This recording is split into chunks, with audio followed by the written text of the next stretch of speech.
Welcome to the Unraveling the Scriptures channel. Most people know the three wise men, or simply the Magi from the East, from the famous narrative of their visit to the King of the Jews. They saw the Star of Bethlehem and followed it until they found the child. However, few know exactly who these wise men were, or sages, as they are also called in some biblical translations. In this video, you will discover who these enigmatic characters were, and all the known details about them. Don't forget to like, comment, and subscribe to the channel.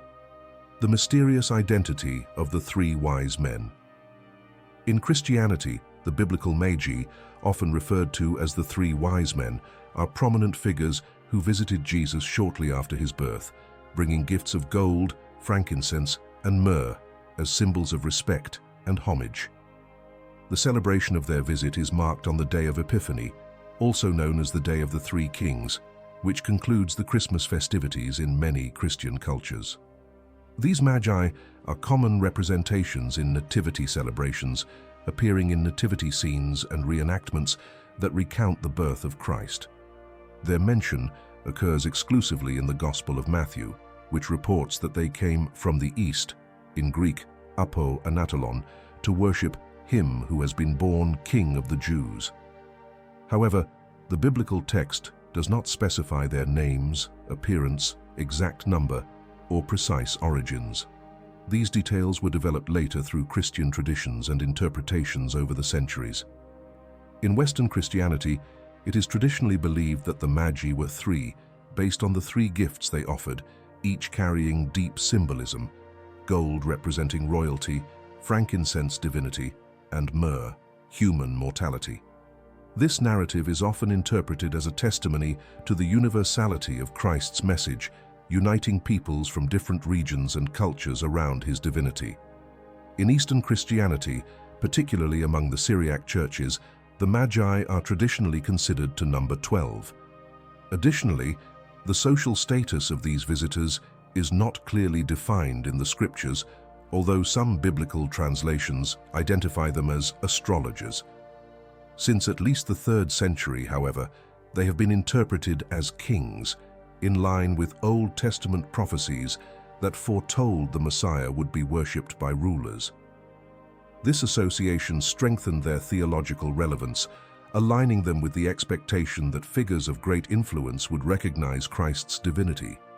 The mystery surrounding the identity and origins of the Magi, combined with their profound spiritual significance, has solidified their place as iconic figures in Christian tradition. They are venerated as saints, and in some communities even as martyrs, often represented in works of art, legends, and cultural customs. The Magi have also become a means of expressing various symbolisms, addressing themes such as the search for divine truth and the universality of the Christian message. Among modern scholars, the prevailing view is that the Magi are symbolic or legendary figures whose inclusion in the biblical accounts serves theological purposes. In the traditional nativity scene representations, they appear as three wise men visiting the baby Jesus on the night of his birth, accompanied by shepherds and angels. However, this image should be understood as an artistic convention that combines two distinct scenes: the worship of the shepherds, which occurred on the night of the birth, and the worship of the Magi, which happened later. This fusion facilitates the visual and narrative representation of the nativity story.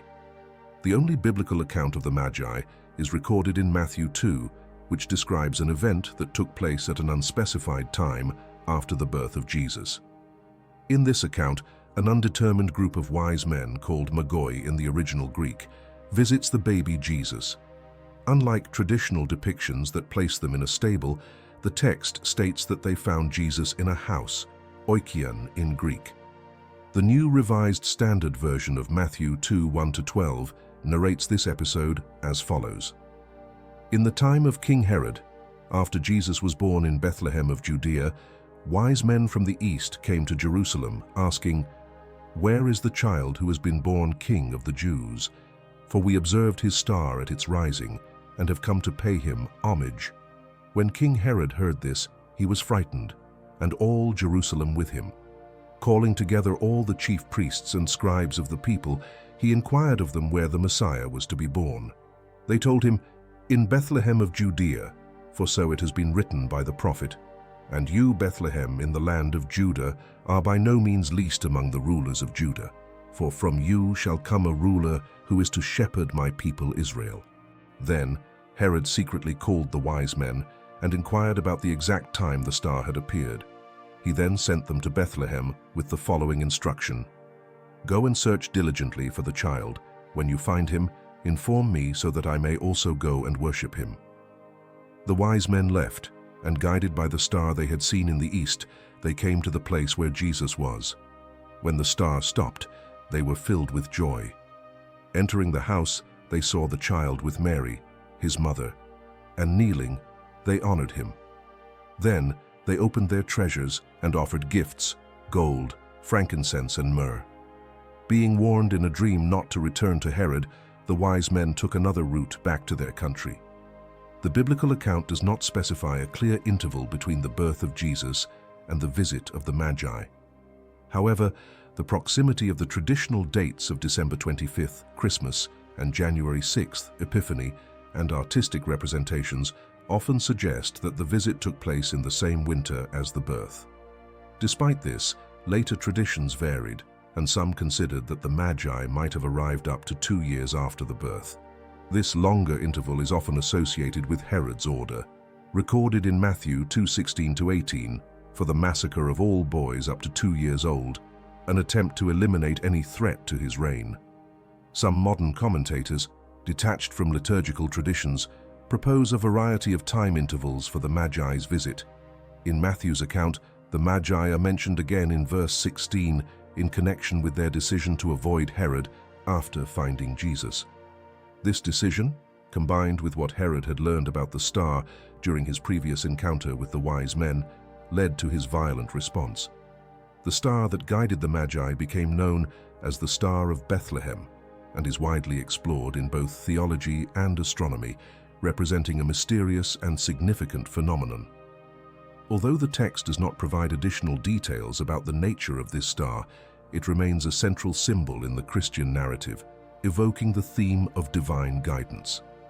When we approach the identities and backgrounds of the three wise men, also known as the three Magi from the East, we encounter a mystery. The true identity of these men remains unknown, as various traditions provide different accounts of their origins, the peoples and nations they allegedly came from, and their assigned names. Although the scriptures do not reveal their names or origins, many traditions and legends throughout history have sought to fill in these gaps. Among Western Christians, the most recognized names for the Magi are Melchior, Gaspar, also spelled Caspar or Jaspar, and Balthazar, or Balthasar. These names first appear in an 8th century religious text known as the Excerpta Latina Barbari, a Latin translation of a lost Greek manuscript, possibly written in Alexandria about 2 centuries earlier. Another document from the same period, Collectanea et Flores, also based on an original Greek source, reinforces the tradition of 3 kings with the same names and adds details about their stories. These traditions not only helped shape the Christian imagination about the Magi, but also contributed to preserving a cultural and spiritual fascination with these mysterious figures. One possible origin for the name Caspar is mentioned in the apocryphal Acts of Thomas, which narrates the visit of the Apostle Thomas to the Indo-Parthian king Gondophares I, 21 to circa 47 AD. This monarch, also known as Gudapharasa, may have influenced the emergence of Caspar as a corruption of Gaspar. Gondophares, who declared independence from the Arsacid dynasty, ruled a kingdom that covered territories now corresponding to Iran, Afghanistan, and Pakistan. According to historian Ernst Herzfeld, his name may have left traces in the Afghan city of Kandahar, which he is believed to have founded under the name Gundapharan.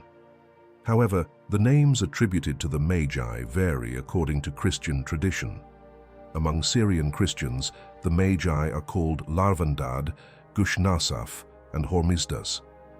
In the Ethiopian Orthodox Church, they are named Hor, Karsudan, and Basanata. while Armenian Catholics refer to them as Kagfa, Badada Kharida, and Bada Dilma. Among Chinese Christians, it is common to believe that one of the Magi came from China. The only reference in the Gospel of Matthew regarding the origin of the Magi is the phrase, "from the east," apo anatalon, which can be more precisely translated as "from the rising of the sun." This indication leaves room for interpretations regarding the exact locations from which they came. The vast Parthian Empire, centered in the region of Persia, modern-day Iran, stretched from eastern Syria to the borders of India.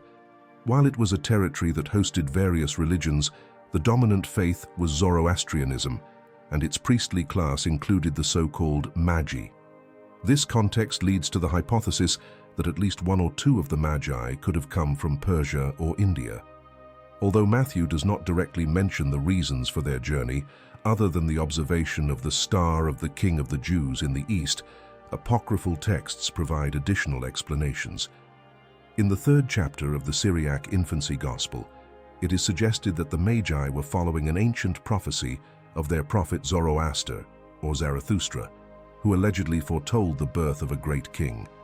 There is an Armenian tradition that associates the Magi of Bethlehem with Balthazar from Arabia, Melchior from Persia, and Caspar from India, representing an Arab, a Persian, and an Indian.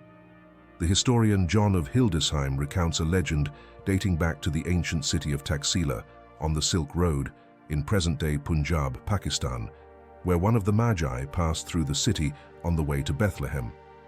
Sebastian Brock, a historian specializing in Christianity, stated, "There is no doubt that it was among the Zoroastrian converts that certain legends about the Magi of the Gospels developed."